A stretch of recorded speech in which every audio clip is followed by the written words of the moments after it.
Orang-orang ini nanti ngerti. Kita ini ngomong-ngomong di sini ini nggak cuma ngomong doang. Kita benar-benar Ya, realisasikan ada hasilnya dan itu yang Persis. menjadi legasi kita. Makanya itu nanti oke. setelah Kira-kira Lebaran kapan itu, ya. Pak? Setelah Lebaran Kira-kira kita kapan bukunya? koordinasikan masalah buku itu. Iya, setelah Lebaran. Ya, Oke oke. lah ya. Jadi Lebih cepat, Pak lebih Ilham, bagus, Pak Jenderal. Stop. ya, Ini Pak saya Ilham. saya ini tadi aja mau masuk ini jelas Pak pengguna saya. Ini kan masalah agama Pak. Papa nggak boleh masuk. Waduh, wah. Ini bukan masalah agama, ini masalah Palestina sama Israel saya bilang. Iya, ini beda. Oke, Ya oke lah. ini lanjut dulu nih. Pak Mandayo dulu. Pak Mandayo, silakan. Ya, salam. Ya, kembali lagi saya diberikan kesempatan. Terima kasih banyak nih, Pak. Ya. Jadi kalau kita berbicara Israel, di mana Israel itu adalah bangsa yang dikhianati juga iya, dirampas juga iya, nggak jauh beda dengan wilayah saya, Pak Poso.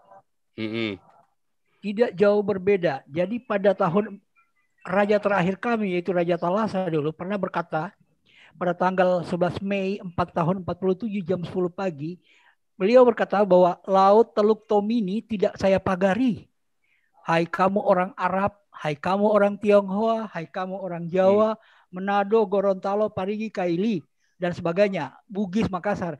Jika kamu tidak menaati perintahku, kamu boleh pulang balik ke kampung kamu, kampung halaman kamu. Karena tanah Poso tidak boleh dikotori dengan darah. Itu tahun 47, Pak. Sudah ada dari raja di Poso, Raja Talasa itu membuat maklumat bahwa tidak boleh diganggu dengan darah, dan itu semua dilanggar, Pak. Jadi saya pikir kalau kita berbicara Israel, bagi kita orang-orang percaya, benar-benar percaya bahwa itu adalah tanah yang diberikan Tuhan pada mereka yang disuruh undi dahulu.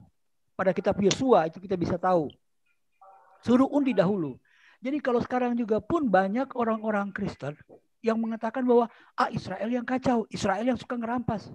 Karena kenapa? Mereka tidak belajar tentang Alkitab. Mungkin Kristennya itu hanya Kristen KTP yang tidak pernah membaca Alkitab.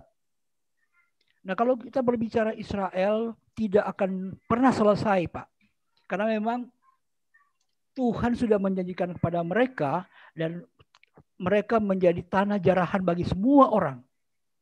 Tapi yang satu keyakinan saya bahwa sampai Tuhan datang pun permasalahan di tanah Israel itu tidak akan selesai sebelum Tuhan datang ke dunia untuk kedua kalinya. Tapi yang satu keyakinan bahwa Tuhan akan tetap memegang tangan Israel walaupun mereka tidak ada yang tidak percaya dengan Al-Masih, yaitu Yesus Kristus, tapi sudah dikatakan dalam firman Tuhan, kita tidak perlu mengajarkan mereka mengenai Taurat. Karena Tuhan langsung yang mengajarkan mereka. Keselamatan mereka sudah miliki untuk orang-orang Israel. Tinggal kita bagaimana yang merupakan cangkokan-cangkokan ini ikut serta bersama-sama dengan mereka masuk ke surganya Tuhan. Itu aja. Terima kasih Pak Paul. Tuhan memberkati. Ada dari Kompas ya. Indonesia Menlu berkata sudah terlalu lama digerogoti Israel. Indonesia dukung Palestina, perjuangkan hak-haknya. Ini memang entah kenapa si Menlu ini nih retorika atau memang bego ya. Saya nggak ngerti. Halu. Dua-duanya Pak. Bundir itu memang Menlu. Nah ini Kata kan dalam tempurung itu Pak. Indonesia dukung Palestina, perjuangan haknya, tambah kere lu, gue jamin lu. Gue tambah kere lu. Paul. Jamin. Sebenarnya Israel sekarang masih dijajah ini, Pak. Oh, ini bukan ya. Sebetulnya bukan. Israel sekarang sebagian wilayahnya masih dijajah. Karena apa? Karena waktu Theodor Herzl itu bikin Sionisme, mereka mau mengembalikan wilayah Israel itu seperti zaman wilayah Raja Daud. Pak Paul bisa googling nggak wilayah Raja Daud? Bukan. Bisa. Jadi begini ya. Jadi sebetulnya bisa begini. lihat di layar. Ya. Jadi wilayahnya itu sangat besar. Nggak setuju Pak, nggak begitu Pak ceritanya Pak. Karena saya kebetulan saya kan juga historian Pak. Saya ngerti. Saya bikin buku tulisan tentang histori Timur Tengah itu. Jadi sebetulnya bukan masalah mau mengembalikan itu seperti wilayah Raja Daud, bukan Pak. Tapi ini ide Zionis ini sebuah kecelakaan sebetulnya dari si Balfour. Theodor Herzl. Bukan. Itu dari Balfour, Pak. Itu tahun 1890-an Balfour. Inggris itu mau kalah perang, Pak. Di Perang Dunia yang pertama itu di perang pertama lawan Jerman, Inggris sudah mau kalah perang. Maka dia minta seluruh orang-orang Yahudi yang di Senat untuk melibatkan Amerika agar ikut perang. Nah, dijanjiin orang-orang Israel ini, orang-orang Yahudi ini bisa balik ke tanah Fenisia, namanya Fenisia kan dulu kan. Tetapi Inggris ini main dua kaki, dia ngomong sama orang-orang pan-Islam, yang ada orang-orang Turki, orang-orang Libanon Islam. Kamu khianati raja kamu, kan Jerman kan bersekutu dengan raja-raja Arab, ya kan? Nah, raja-raja Arab. Jadi perang dunia pertama yang mulai itu bukan ini, Pak. Yang memulai perang dunia pertama itu Jerman sama negara-negara Arab. Nah, mereka Jerman sama negara-negara Arab, Pak. Jadi termasuk sama Turki segala ya. Nah, lalu orang raja-raja Arab ini kan raja-raja yang berkuasa, bangsawan-bangsawannya. Maka anak-anak mudanya dikasih tahu sama Inggris, kalau kamu khianati raja kamu, ya nanti saya akan dukung pan Islam. Nah, ternyata benar, anak-anak mudanya ngejabanin, Pak, dikhianatilah itu raja-rajanya mereka. Dan orang-orang Yahudi jabanin benar, dia lobby Amerika, dia punya duit, Pak. Senatnya di lobby semua, disogok semua, akhirnya diputuskan Amerika ikut perang. Nah, benar, sekarang Inggris bingung. Setelah Amerika benar-benar ikut perang, dia harus ada perjanjian Balfour, dia harus jalanin, tetapi dia sudah janji sama pan Arab, sama pan Islam, membangkitkan kembali Islam, kejayaan Islam. Jadi Inggris ini sekarang sudah bingung. Nah, Israel pulang, Pak. Orang-orang Yahudi itu pulang semua pakai perahu, Pak, pakai kapal besar, ditabrak, Pak, sama kapal Inggris di tengah, udah mau merapat ke Israel itu di Tel Aviv, ditabrak dia, Pak. Itu korbannya itu sampai berapa ratus orang mati di tengah laut itu, ditabrak sama Inggris karena panik Inggrisnya kan. Sekarang orang-orang Israel udah keburu mau balik. Akhirnya orang Israel ini, orang Yahudi bisa balik. Nah, disitulah. Nah, seberapa wilayahnya itu nggak ada perjanjian apa-apa. Pokoknya dibalikin ke situ. Nah, disitulah mulai terjadi konflik. Akhirnya Inggris nggak tahan, dibalikin lah. Diserahkan ke PBB. Dulu ke Liga Bangsa, bukan PBB. Liga Bangsa-Bangsa. Liga Bangsa-Bangsa. Liga Bangsa-Bangsa. Ya, Nation League ya dulu kan. Jadi itu ya, 1914. Bukan malah bukan settingan kejayaan, bukan League of Nations. Itu semua adalah accident, Pak, tujuannya. Tapi memang accident itu seakan-akan ada the invisible hands yang nuntun. Nah, keluarganya kalau saya bilang namanya Rothschild, kalau itu kan bahasa Jerman, tapi kalau orang Amerika bilang Rothschild ya. Itu sebenarnya memang idenya dari mereka sudah ngerancang sudah lama sekali si keluarganya Rothschild ini. Keluarga bangsawan di Jerman ini kan, orang Yahudi Jerman yang dia ngungsi ke Amerika. Tetapi memang pola itu sudah dipolakan, Pak. Jadi yang donatur terbesar yang mensponsori Zionisme memang keluarganya si Rothschild ini. Itu memang sudah terang-terangan, bukan konspirasi lagi, memang sudah terang-terangan sejarah begitu. Betul. Nah, jadi itu mereka balik. Nah, si Theodor itu adalah salah satu arsiteknya. Supaya orang kan mau balik kan harus direncanain dong. Masa cuma mau pulang begitu aja, mau ngapain di sana. Nah, si Theodor itu dia yang merancang, Pak. Dia ngerancang. Tetapi kan nggak bisa langsung begitu. Karena itu adalah okupasi. Sebenarnya memang Zionisme itu adalah okupasi. Mereka sudah 2000 tahun nggak di sana. Itu tanah sudah lama udah jadi punyanya orang. Jadi waktu mau balik, legalitas mereka cuma dua, Pak. Perjanjian Balfour sama Alkitabnya orang Kristen. Waktu di PBB ditanya, ini kan Zionisme. Nah, waktu itu kan belum ada isu pemisahan agama dari negara. Maka si orang-orang Yahudi dia tunjukkan, loh, Alkitab kamu yang bilang itu punya saya loh. Makanya Sinai Peninsula itu ada di sekarang, karena itu bukti otentik. Tetapi Sinai yang benar itu yang ada di tanah Median. Itu nanti bisa perang dunia ketiga gara-gara Sinai yang di tanah Median itu tuh. Karena itu merupakan legitimasi bahwa orang-orang Israel adalah pemilik perjanjian yang sah atas Fenisia itu. Nah, itu nanti jadi ribut tuh, karena Sinai Peninsula sekarang kan Sinai palsu kan. Yang di Sinai Peninsula itu Sinai palsu. Yang benar adalah yang di seberangnya Laut Merah itu, yang di tanah Median, bukan di Mekah, bukan di Medina yang kayak si Benahamel goblok dia. Tapi yang di Median yang lurusannya sama Pihahirot itu, yang lurusannya ke Paran itu, Jordania. Nah, itulah Sinai yang asli. Nah, nanti perang dunia ketiga gara-gara Sinai itu tuh. Karena butuh pengakuan itu. Nah, itu pemicu, bukan gara-gara, tapi trigger. Begitu ceritanya. Jadi Tapi belum pernah ada negara berdiri di bekas negara Israel ya Pak. Bukan Dan Pak. belum pernah ada Pak. negara menjadikan Yerusalem sebagai ibu kota. Bukan Pak. Jadi karena Tuhan menjaga itu. Bukan Pak. Bukan. Itu memang tanah itu menjadi diokupasi sama Islam karena Islam itu berambisi untuk menyamakan dirinya dengan agama Abrahamik. Padahal Islam itu bukan agama Abrahamik. Islam itu bukan dari Abraham, bukan dari Kedar. Kedar Neba itu udah nggak ada. Islam itu dari Babel, tapi dia berusaha menyamakan dirinya, derajatnya mau menyamakan dirinya sama agama-agama Abrahamik. Nah, makanya si Islam ini ngaku-ngaku keturunannya Ismail, padahal bukan, disunat aja kagak si Muhammad itu. Itulah bukti bahwa bukan keturunannya Babel, karena Muhammad nggak pernah disunat. Kalau memang sunat itu penting, pasti ada di dalam Al-Quran mereka. Disunat dari lahir, Pak. Nggak ada, mana ada. Sunat dari lahir itu namanya hipospadia, itu kelainan titit.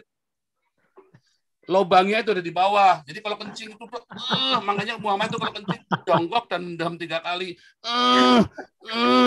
Oh itu sakit banget tuh hipospadia itu.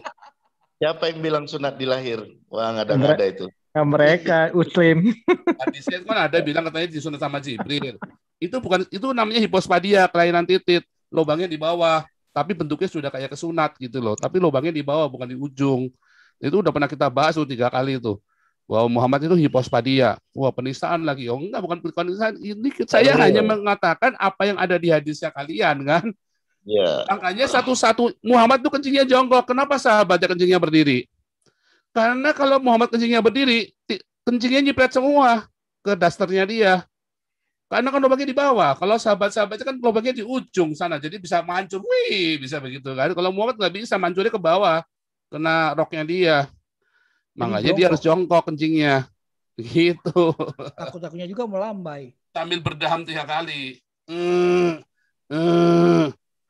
Gitu loh, supaya bersih kan. Supaya karena sakit gitu loh. Orang bilang, oh supaya bersih. Oh, enggak, karena sakit. Hipospadia itu sakit sekali kalau kencing. Apalagi kalau kencingnya lagi kenceng gitu. Gitu kan. Oh sakit itu sama saja itu kalau ya orang ini ngomong perang jadi kencing nih.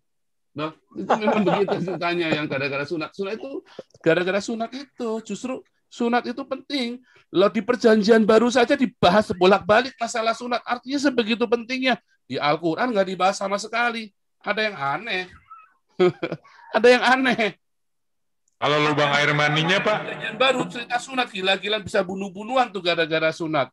Di Al-Quran, nggak dibahas satu pun, tidak pernah disebut kata sunat. Lubang air maninya Muhammad itu ke bawah, Pak? Sama ke depan juga, Pak, tetap? Loh, kan lubangnya cuma satu ke bawah. Itulah sebabnya Muhammad nggak bisa punya anak. Nah, kalau tanya, loh itu anak yang perempuan, itu anaknya sahabatnya. Waduh. Loh, kita kan nggak ngerti. Nggak ada saksinya. Kan nggak ada saksinya. Sekarang jadi Muhammad nggak bisa punya anak ya? Fatimah pun bukan anak kandung gitu sebenarnya. Pasti bukan anaknya lah. Sekarang saksinya siapa? Coba Muhammad punya anak. Jadi yang ngaku-ngaku Habib itu nggak bener itu. Karena nggak punya keturunan. Nah, sekarang kalau saya bilang Muhammad ngawinin Aisyah katanya salah, ya kan? Udah sekarang gini, saksinya siapa? Muhammad koitus sama Aisyah umur 9 tahun nggak ada saksinya katanya si Departemen Agama itu si Dani kan? Makanya saya tanyain balik. Loh, kalau nggak ada saksinya, emang kalau mau harus ada saksi, ditungguin gitu di sebelahnya. Itu namanya trisam, bukan saksi. Itu trisam itu. Aduh, pakai saksi segala lagi Nah, jadi repot. Jadi sekarang saya tanya, ya makanya saya bikin sayembara dulu. Apa buktinya Muhammad bisa punya anak atau punya penis? Nggak ada yang pernah lihat. Tidak ada yang pernah lihat penisnya Muhammad. Bapaknya pun nggak pernah, inang pengasuhnya pun nggak pernah, Aisyah pun tidak pernah melihat penisnya Muhammad. Ada hadisnya, ya kan? Inang pengasuhnya katanya, oh ada sinar yang menutupinya. Katanya berarti kan nggak pernah lihat intinya kan? Pak Paulo nggak pernah lihat juga. Saya nggak pernah lihat. Dia nggak kepengen lihat juga. Oke lanjut dulu ya. sudah 10 menit lagi harus selesai. Bukannya Jadi kata teman-teman, sunat ada, Pak Paul. saya berharap Bukannya nanti kata Ibu sunat Koni, ada, Pak Pak. Chandra bisa ajak Ibu Ya. Koni untuk bisa masuk kemari untuk bicara Tuhan masalah Yesus tolong. hubungan diplomatik Israel dengan Indonesia. Itu sangat bagus ya. Mungkin bukan masalah politik, paling tidak masalah perdagangan. Tapi yang konyol, si Menlu ini bikin retorika lagi hari ini. Retorikanya dari si Retno Menlu ini bahwa Indonesia mau mendukung Palestina. Ya peranglah sekarang Indonesia sama Palestina. Habis saya jamin. Saya jamin habis. Dan Israel itu bukan dijajah tadi Pak Alim. Israel itu bukan dijajah. Israel itu memang mengokupasi. Karena itu memang daerah tak bertuan. Dan diokupasi. Ya dengan diokupasi berarti ada yang tersingkir. Tapi waktu itu mereka itu bayar loh Pak. Mereka bukan gratisan loh ke sana. Mereka bayar loh. Mereka bayar sama Inggris. Balfour itu bayar loh mereka. Mereka bayar. Mau ngelobi Senat Amerika itu habisnya itu miliaran dolar itu mereka. Mereka bayar itu. Artinya itu jadi haknya mereka. Itu kan daerah kekuasaan ya, Pak, koloninya Inggris. Dan untuk lobi Amerika mereka bayar. Jadi mereka itu sudah membeli itu tanah Venesia itu. Jadi harusnya itu sudah bukan tanahnya orang-orang ini karena itu dulu jajahan Inggris dan diberikan kepada Israel. Wilayahnya Inggris yang diberikan kepada Israel. Mereka itu orang-orang cuma numpang doang. Sebenarnya kan yang dijadikan merdeka kan Palestina sama Inggris awalnya itu, Pak. Enggak, bukan merdeka. Pan-Islam, Pak. Maksudnya tanah itu diberikan ke Palestina. Bukan. Tiba-tiba Inggris berbalik ke Israel. Bukan. Jadi itu bukan mau diberikan, tapi Inggris menjanjikan untuk mensponsori, mensupport Pan-Islam. Bukan memberikan tanah itu kepada Palestina. Tetapi pemahamannya orang Palestina untuk mendirikan Pan-Islam harus ada tanah Palestina itu karena orang Israel orang Yahudi mau balik. Itulah sebabnya di dalam Perang Dunia Kedua Jerman lobby sama si mufti Palestina supaya dapat dukungan dunia Islam karena dunia Islam ini kan merupakan anti dari orang-orang Barat supaya orang-orang ini keluar dari hegemoninya Barat. Lalu, nah ini yang mengerikan nih, si mufti kasih syarat, saya akan lobby seluruh dunia Islam, asal kamu bunuh semua orang Yahudi yang ada di sana, yang ada di Jerman, supaya jangan balik kemari. Dibunuh sama Hitler. Nah itu sudah pernah kita bahas dulu, Benjamin Netanyahu yang ngomong ya. Jadi bukan kata saya, bukan asumsi. Benjamin Netanyahu yang bilang, itu pesanan dari mufti Palestina, 6 juta orang Yahudi di Jerman dibunuh. Dan itu di statement kan ada Angela Merkel di sebelahnya ngomong begitu. Angela Merkel sampai nggak berani ngomong. Dia lagi tahu tuh langsung dia diem. Wah itu pernyataan yang sangat mengerikan sekali itu. Bahwa ternyata Palestina yang sekarang ini, si mufti ini, itu yang mensponsori pembunuhan 6 juta orang Yahudi yang ada di Jerman. Betul. Serem. Tapi ini diatur oleh Tuhan nih Pak. Karena sebenarnya zaman itu kan yang ada di situ kan orang Palestina, bukan orang Yahudi itu. Orang Yahudinya kan ada di luar negeri itu. Tapi kenapa justru orang Palestina yang akhirnya tidak punya negara? Nah itu memang itu tanahnya sepi loh. Pak Lim itu tanahnya katanya sepi. Jadi kalau Pak Paul bilang, jadi tanah itu hampir nggak ada penduduk. Tanah tak bertuan. Iya, tanah tak bertuan sebenarnya. Tiba-tiba mereka pada datang. Orang Arab Palestina udah di situ. Enggak begitu Pak. Jadi itu tanah tak bertuan. Terus kan makanya gini loh. Inggris tidak pernah menjanjikan Palestina buat orang-orang Palestina. Tidak pernah. Karena itu dulu namanya bukan Palestina, itu namanya Venesia. Nah, tanah Venesia ini dijanjikan oleh perjanjian Balfour untuk orang Yahudi. Tetapi Inggris menjanjikan kepada pemuda-pemuda Lebanon sama Turki, yaitu sama pemuda Suriah, yaitu Pan-Islam, kebangkitan Islam, disupport. Nah, mereka nggak punya wilayah. Nah, maka mereka berpikir GR, ya saya ambil alih itu yang Palestina. Mau diambil sama mereka. Mereka kan nggak mungkin tinggal di Turki, nggak mungkin tinggal di Lebanon, tinggal di Suriah. Itu sudah ada kekuasaannya. Mereka mau independen. Maka begitu Yahudi masuk, mereka juga masuk bareng-bareng. Itu ceritanya begitu. Itu tanah tak bertuan. Itu kosong, Pak. Sebelum Israel masuk, itu Tel Aviv itu kosong. Itu padang gurun gersang kematian, Pak. Tel Aviv itu. Hari ini setelah 100 tahun dari okupasi pertama, itu Tel Aviv itu udah kayak sorga, Pak. Iya, itu ada fotonya udah hijau. Sekarang Israel udah hijau tuh, paling hijau itu di daerah. Rontang Pak, nggak ada orang tinggal di sana Pak. Itu bolak-balik Itu kering kerontang, Pak. Jadi memang tanah tak bertuan. Makanya saya bilang tanah tak bertuan itu sebetulnya. Jadi bukan Israel itu menjajah, bukan. Itu mengokupasi, iya, tapi bukan menjajah. Makanya saya tidak setuju orang Indonesia ini terus ngomong Indonesia Israel keterlaluan. Nah, ini retorika semua. Nah, ini memang. Jadi Menlu salah dong, salah total dia kalau dituduh Israel sebagai penjajah. Salah. Malah di pikiran saya Israel masih dijajah sebagian oleh Yordania karena wilayah Raja Daud sebagian masih di bawah Yordania. Ya, Menlunya harus diganti tuh Menlunya. Udah sering dia, Pak. Saya udah sering catat ini Menlunya bicara seperti itu loh. Sering salah ngomong itu Menlu. Bahkan zaman Raja Daud itu nggak ada West Bank, itu tepi barat nggak ada West Bank. Kalau Gaza ada. Memang kalau kemarin Ibu Monique Rekers kan pernah bikin seminar sama kita. Sekarang ini Israel ini kenyataannya hanya menduduki 50%, 50-60% aja dari tanah wilayah yang dijanjikan oleh Tuhan kepada Israel. Nah, itu maksud saya itu, makanya bakal ada perang besar lagi ini. Israel bakal mengambil tanah-tanah itu mungkin. Nah, itu nanti perang besarnya bukan karena itu, tetapi karena Sinai, Pak. Karena Sinai, Pak. Saya seperti bukan. itu. Perangnya nanti karena Sinai. Baru setelah Armageddon bukan Pastor Paul. Enggak, Armageddon nanti terakhir banget kalau sudah zaman 1000 tahun. Oh, jadi Armageddon bukan terkait itu ya? Jadi nanti perangnya ini adalah perang melawan antikristus, melawan Imam Mahdi.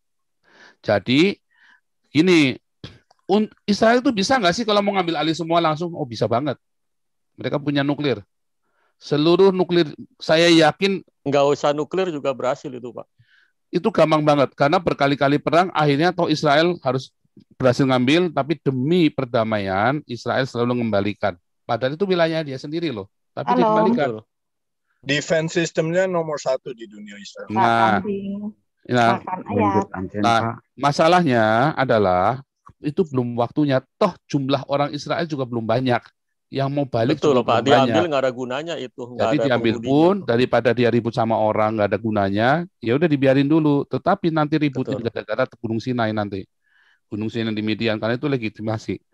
Orang Arab juga nggak mau kasih begitu saja, dan orang-orang Arab sekarang lagi jilat pantatnya Israel, sak kremi-kreminya, sak tai-tainya, demi menenangkan si Israel ini, anak manja. Itu sudah saya tulis, Pak, sudah saya nubuatin 2016 itu. Diketawain sama dosen saya dulu, itu kan bahan skripsi saya. Diketawain saya, Pak, nggak mungkin. Nggak bilang, bahan tesis saya itu, Pak. Dosen saya bilang nggak mungkin. Saya bilang nanti lihat, 2016 saya nulis, 2016 itu karena ditolak. Jadi saya tak kerjain terus, akhirnya bisa jadi tesis, ya kan? Ada jadi tesis saya, berhasil lulus, ya tapi diketawain saya. Tapi hari ini saya buktikan yang saya ngomong itu benar. Ya, sekarang orang-orang Arab itu harus berdamai sama Israel. Kecuali yang belum berdamai kan cuma Iran, Turki, Afghanistan, sama ini goblok nih Menlu 1 ini. Iran bukan Arab, Pak. Itu tes 2 Pak Paul ya? Ya, itu tesis S2 saya. Udah terbit kan? Iran itu kan udah Persia. saya bagi-bagi itu kan. Oke, kita ini harus sudahin karena kita jam 12 selalu selesai dan kita besok mau doa fajar jam 5 pagi. Ya, oke, ini ada Pak Putih masih di sini nggak Pak Putih? Masih. Pak Putih, bolehkah berdoa untuk ini ya? Kita berdoa untuk Poso dan untuk Papua juga ya. Silakan Pak Putih. Ya. Poso tuh saya penting belum dapat WhatsApp-nya Pak Paul nih, Pak Paul.